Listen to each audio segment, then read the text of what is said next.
Hello everyone, I am Keiko Kitsune. I am going to play and briefly review every game in the NTSC GameCube library. I wanted to give a brief heads up about a few things before I begin. First off, this is my first time creating a video of this scale, so I will learn a few things on the way and there will be a few changes made as I go along and hopefully get better.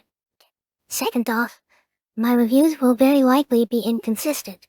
One rating that I like may not be the same one that I give something of the same caliber in another game that pretty much deserves the same rating. These are just personal opinions on games and nothing more. Third, the length of the reviews might also be inconsistent as well. Some games I just have more to say about than others. I'm fairly well versed with the automotive industry and I'm also an aspiring musician, which means that I will likely pay a little more close attention to car and music details than other things. It's just coming from my humble perspective. Most of them will be fairly lengthy by today's standards, so get some popcorn or something if you want to not get bored so easily. Fourth, these are my opinions only. If I trash on your favorite games, please understand that I'm happy if you enjoy them. I'm just sharing how I feel playing these games. Fifth, obviously since I've had a GameCube growing up, I will have played many of these games. In these cases, I will put a bias warning text before each game so that you know that I've played the game before. I'll obviously have more information about these games than if I've never played them. I'll still do my best to give an impartial review. 6. The little characters underneath me are some of my friends that I like to talk to. They give me second opinions. Their avatar showing just means that they are with me in Discord. And lastly, I will give a brief overview of my rating system. To start off, I am going to be pretty lenient with my reviews. I'm not a professional critic. I'm just an ordinary fox wanting to have fun. The story rating indicates how much I felt involved with the story of the game, how well I felt like it was told, how big of a part the story plays in the game versus other elements such as my other rating points. The gameplay is the most important part to me. The gameplay in my eyes is what tasks the game expects me to complete, and what methods I complete it. Basically, the core idea of the game and how well its concepts are executed. Are they fun to do? Do they get repetitive? Does the game deliver on what it presents, or does it miss the mark? The controls are what translates from the controller to the game. Do the controls feel tight and responsive? Or do they feel clunky and vague? Does the layout of the buttons make sense? The graphics are the visual fidelity of the game. I also include the setting of the game and how well the environment matches with the graphics they create it with. Are the environments fun and vibrant? Or are they bland and boring? Basically, does everything I look at in the game make sense? And how pleasing to the eyes are they? The soundtrack is the music that I hear. Rarely do games not have music in them. This one tends to be more subjective, though one thing I feel like I can judge is how memorable the soundtrack is. Is it something you can sing after you're through playing the game? Does the music instill emotion, or is it just kind of there in the background? The overall experience sort of separates itself from the rest of the categories. No matter the rating of any of the other ones, how much fun did I have playing the game? Oh, and my voice glitches sometimes, so sorry about that. Keeping those details in mind, thanks for joining me for the ride. And let's begin. 007, Agent Under Fire. 007, Agent Under Fire is a first-person shooter about James Bond, a spy on a mission to save the world. At first, I was ready to almost immediately give up on this game because of the insanely horrid controls. Perhaps others could get used to it, but not me. For some reason, the control stick rotated your view and walked forward and backwards, while the C-stick for some reason had you look up and down and walk sideways. Thankfully, there was a way to change that to the more traditional twin-stick FPS controls. With that out of the way, and with the controls actually feeling decent, I could now shift my attention to enjoying the game itself. And it was honestly kind of fun. A sort of gimmick that the game lets you use is called Bond moves. It's basically where you pull off really cool Bond-like things. I like them, as it adds variety to the game and gives you a challenge to look out for opportunities to be really cool. At the beginning of the game, I got one for grappling to the top of the roof instead of hacking the front door open. And I got another one by shooting a red barrel on a forklift. Which brings me to a slight issue I had, which was inconsistent aiming. It only happened one time, but you'll see what I mean.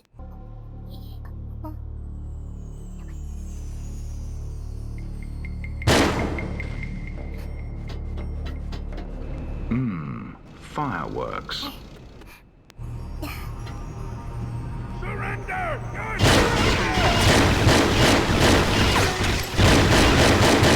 Covering fire!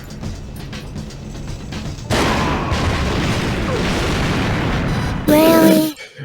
Oh, and this happened too. Use your Q laser. You just murdered her. You shot her elbow, killing her instantly. And she's still moving. Moving on. The next section of the game involves you shooting at various vehicles chasing you, and causing lots of explosions and mayhem on the road. After that, you get to drive the BMW Z8, and it feels pretty nice to be able to control, and the Q gadgets are pretty sweet. That's unfortunately as far as I was able to get before I had to shut off my PC and I forgot to save. And I didn't really feel like playing through it again, but I like the game overall. Those files may hold valuable information on this. 007, Everything or Nothing.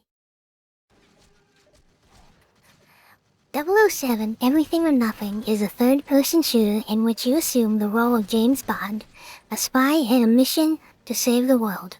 Again, this game was a lot of fun for me to play. It had a great variety of game modes to experience. The first level sets the stage with how to deal with the main aspect of the game, the third-person cover, shooting, and aiming. The second level gives details of what will be to come in MI6 training, including hand-to-hand combat, the rappel,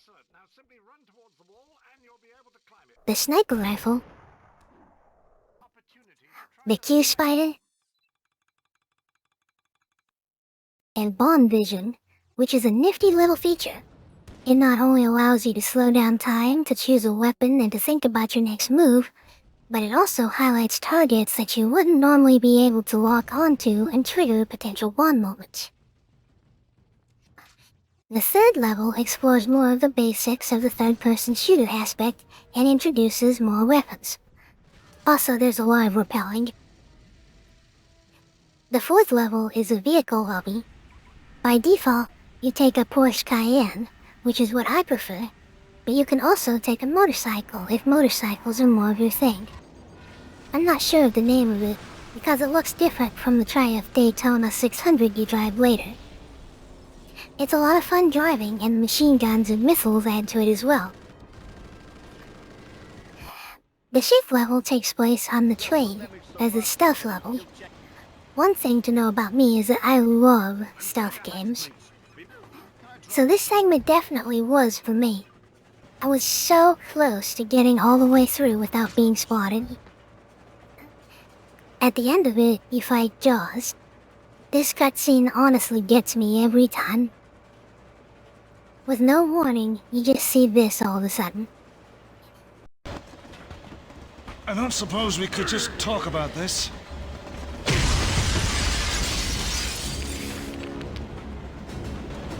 I guess not. The next level is a helicopter level, which involves you chasing another helicopter. I went into great length explaining the individual levels because I wanted to show that this game has a pretty decent variety of gameplay. I wouldn't doubt that Agent Under Fire had the same kind of variety as well. 007, From Russia with Love. You know the deal by now, so I will just skip to my thoughts. This game controls fairly similarly to Everything or Nothing, but for some reason, it just didn't really do it for me as well as Everything or Nothing did. I'm not really sure why that's the case, but I suspect it might be because of the more repetitive gameplay. Sure, there was a jetpack scene, and there was a driving scene, which I will get to in a minute, but everything else was just shooting, which gets stale after a bit.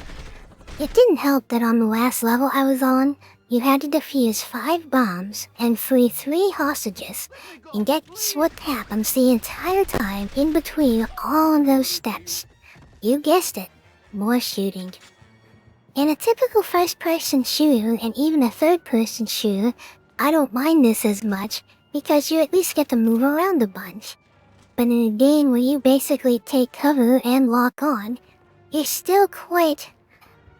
You are holding still, for quite a bit of time, which can get stale pretty quickly.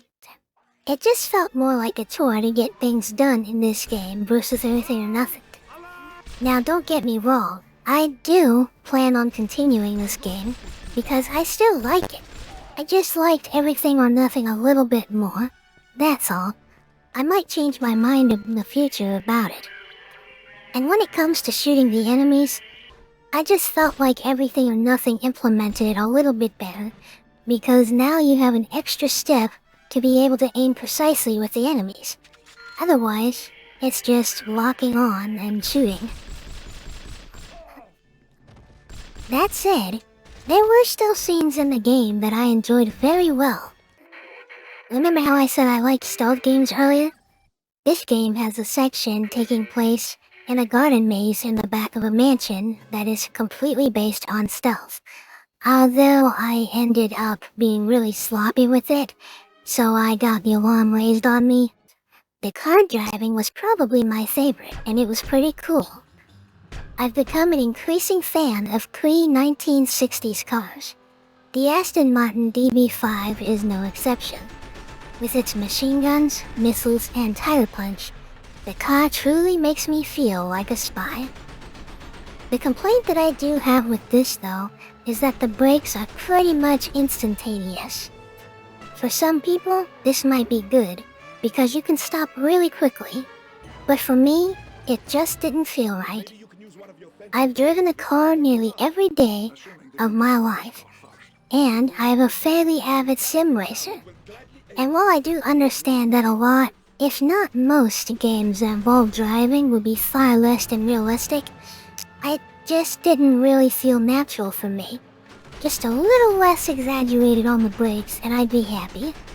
But overall, for now, that's about all I have to say about the game. But if I had to say I'd like it, or if I didn't, I'd say yes, I do. To wrap up the 007 series, we have 007 Knifefire.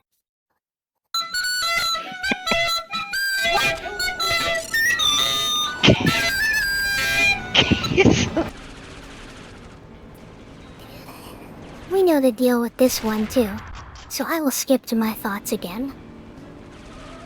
This game was pretty fun for the most part for me, though for some reason it offered me to use these terrible controls again. I'm starting to think that GoldenEye 64 used these controls or something, and I know it's a huge hit, so probably people would be used to it. I also like how the advanced options for the hardcore gamers was just the same basic features I see with pretty much most games. Anyway, the gameplay is pretty fun, and it plays pretty similar to Agent Under Fire.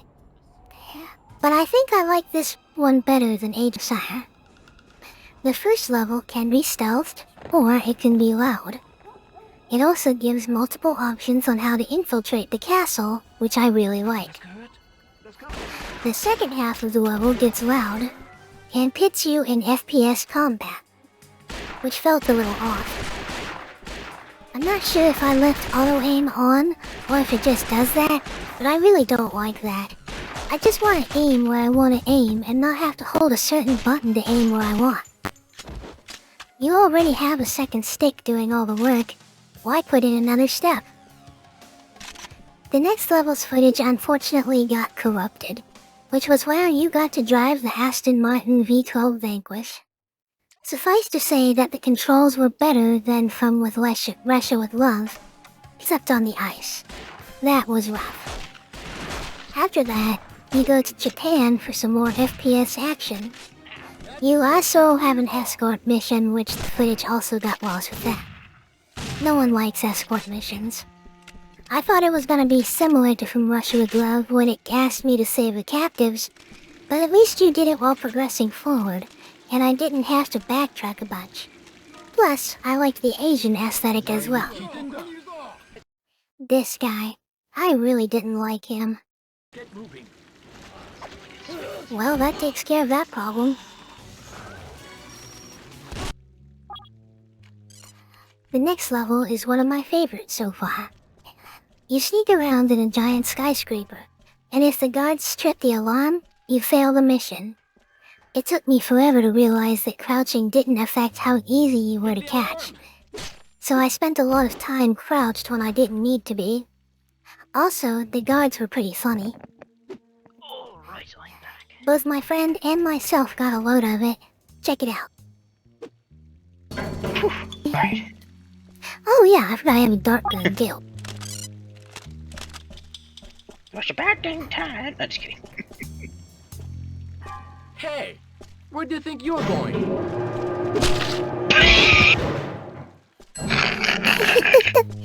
Hey, where do you think you're going? Continues to point at you. I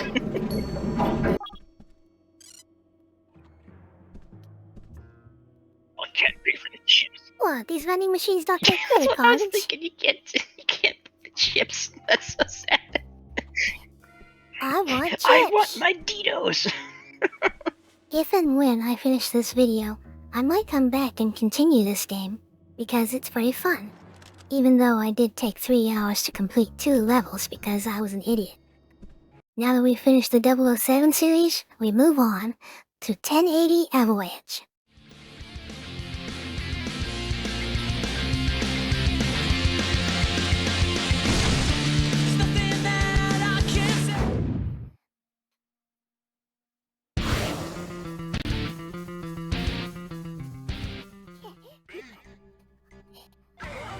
.1080 Avalanche is a snowboarding game, with the main game mode being called Match Race.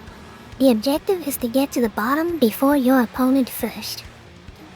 There isn't too much I have to say really. I really do like the touch that they have with the environments with the flora and fauna.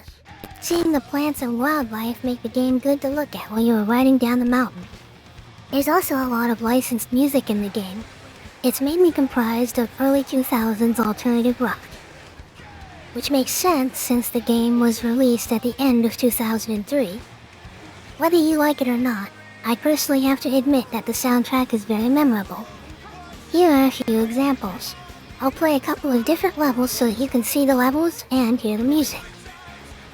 The majority of this review will be these clips, without me talking. So if you're bored, sit back and get some popcorn and watch the snowboarder ride down the mountain. The game was also a little bit laggy, so forgive that as well.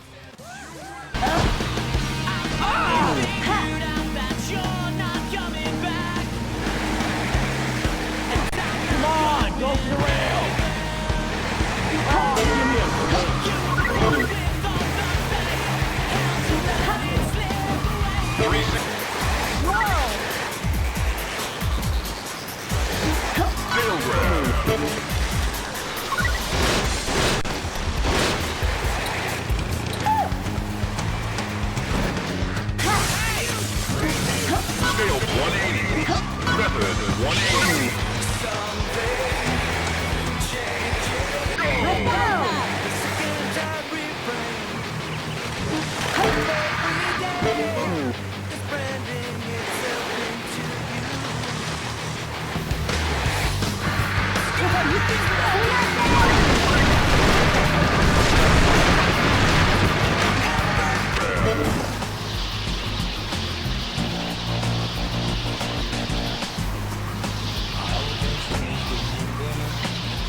are a few different game modes as well. Date Challenge, Shake Attack, and Time Trial, which I didn't record, but is fairly self-explanatory, with the addition of acquiring tokens hidden across the map. If you can find enough tokens, you can unlock the other snowboards for the characters, and maybe even some special ones as well. The controls feel pretty tight, and while I'm not a big fan of snowboarding, I feel like Nintendo did a pretty good job with letting a casual player like me enjoy the ride. I'll leave my rating next to a review that one of my friends came up with. Every now and then, they will chime in too with their thoughts, which helps me along the way. 1080 Avalanche, a game that starts innocent enough with a nice snowy mountain view at the beginning. Next thing you know, you're jumping down a mountain doing tricks with dubious names such as Seizure Squirrel or Japan's Seatbelt, whatever that is supposed to mean. Next thing you know, you're breaking through a window and having some lunch with a guy in a lodge while rabbits flee from your mighty presence. All I have to say is... The next two reviews are taken from whenever I tried to do a PS2 playthrough. I hope you don't mind me reusing those clips. They are some of my first clips, so yeah. 18-Wheeler American Pro Trucker. It's a racing arcade game about racing giant semi-trucks with trailers attached. Ram the time card, get extra points, and finish before your rival. It's better as an arcade game, but it seems okay, I guess. Though it seems like you'd get bored pretty quickly. I like smashing the time cars, though. Am I going to finish it? Definitely not. Here are my current overall reviews for this game. Some meme reviews include too many wheels, not enough water, 4 out of 10, not great. Or played it at a pizza arcade, crashed and died, 6 out of 10. 2002 FIFA World Cup.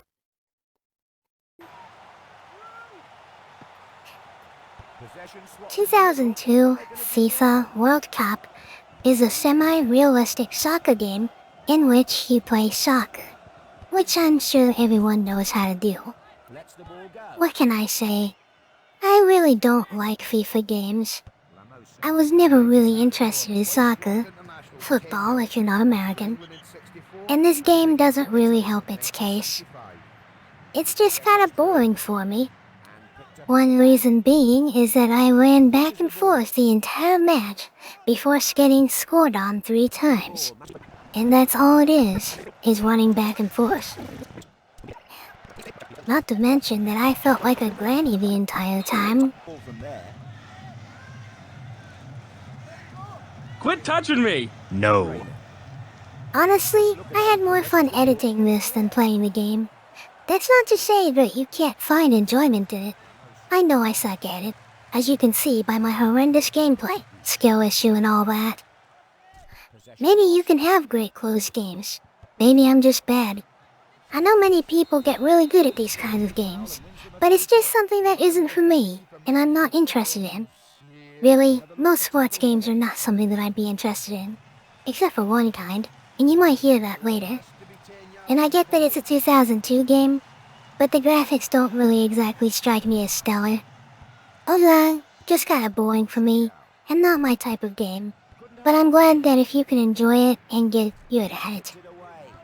Remember that friend I talked to you about earlier? Well, he had a couple of opinions as well. Insightful ones, if I must say. His opinions tend to be a little bit less reserved than mine, but it was still very helpful to hear from another perspective. Here are a couple of examples. What the? Purple and blue monsters. Yep, I remember the gummy bear people. They were definitely there playing soccer.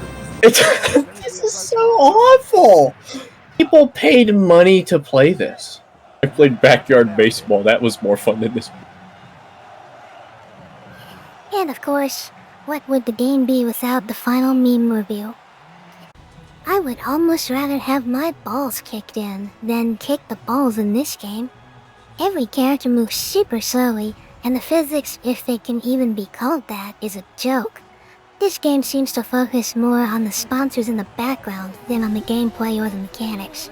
3 out of 10. On the bright side, I did learn more about soccer in 1 minute through the menus than I have in my entire life. Now that those two are over, the next game is 4x4 Evo 2. 4x4 Evo 2 is a racing/adventure game focusing on trucks and SUVs sold in the USA market. To be clear, the bias warning may not be that strong this time, because I did play this before, but it was probably around 15 years ago on my Windows 98 computer that didn't have a graphics card. In the very least, it was a major refresher to see this game running at 60 frames per second on the GameCube. I'm not joking when I say that it was probably under 10 FPS on my PC all those years ago. Anyway, to the actual review, I honestly have mixed feelings about this game. There are so many things that it does right, but also so many things that it does wrong. I start with the things that I like about the game. The controls feel really tight. Driving the vehicles feels really fun to do. I know that seems like a trivial matter, but I've ran across a lot of games where the cars have felt awful to drive.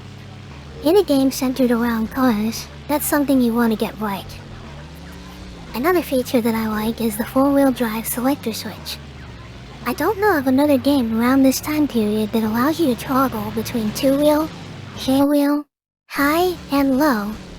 In short terms, for those who don't know, it basically determines which wheels rotate to move the vehicle forward.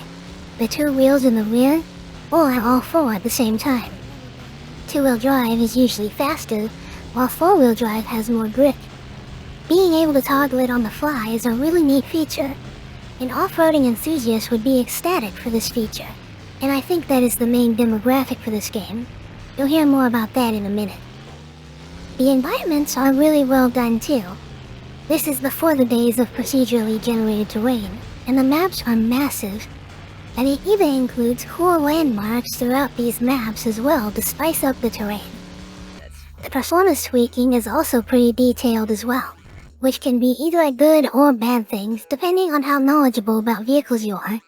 Well, that would normally be the case, but in the end, it doesn't even matter, which brings me to the negatives now.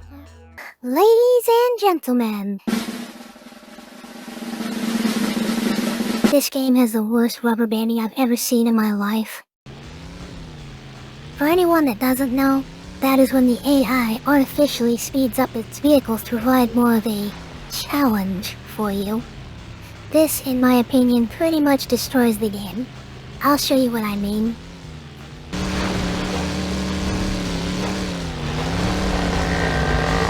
Oh, no! Oh yes! Yes!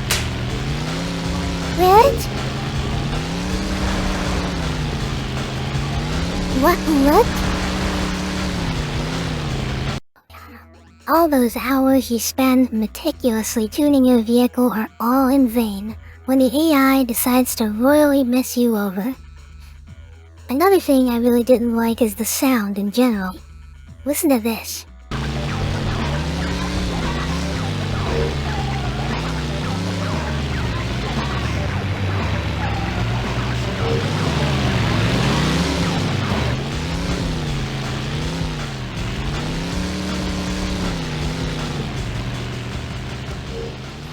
This is the only engine sound there is in the whole game. Every single vehicle has this sound. So if you're nearby, it just doubles, and you hear more of this horrendous noise. If it was one-off, I wouldn't mind, but you literally hear it the entire career, which looks like it would take several hours. Hours and hours and hours of the same engine sound. And if they're close by, that's multiplied by up to 4. And another thing, the soundtrack. Listen to this.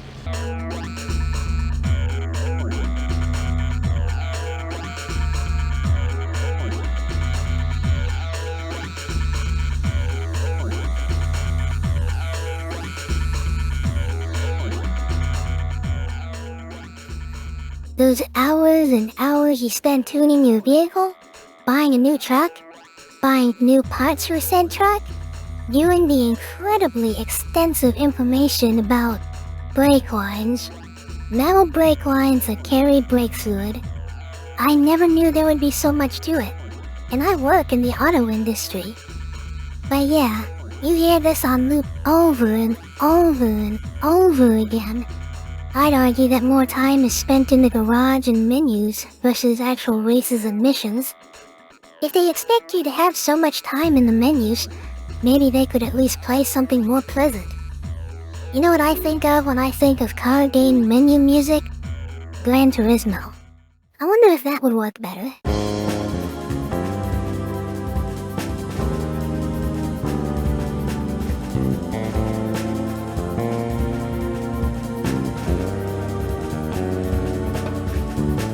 And make no mistake, while the settings of the maps are really cool, the graphics textures are subpar in my opinion. I get that hardware limitations and huge environments are why, but it is what it is. I'll still leave it at a 5 out of 10 because of how well the environments were done. I only recommend this game if you're a hardcore off-road fan. And so, we finished all of the video games that start with numbers, and now in the next video we'll start with the letter A.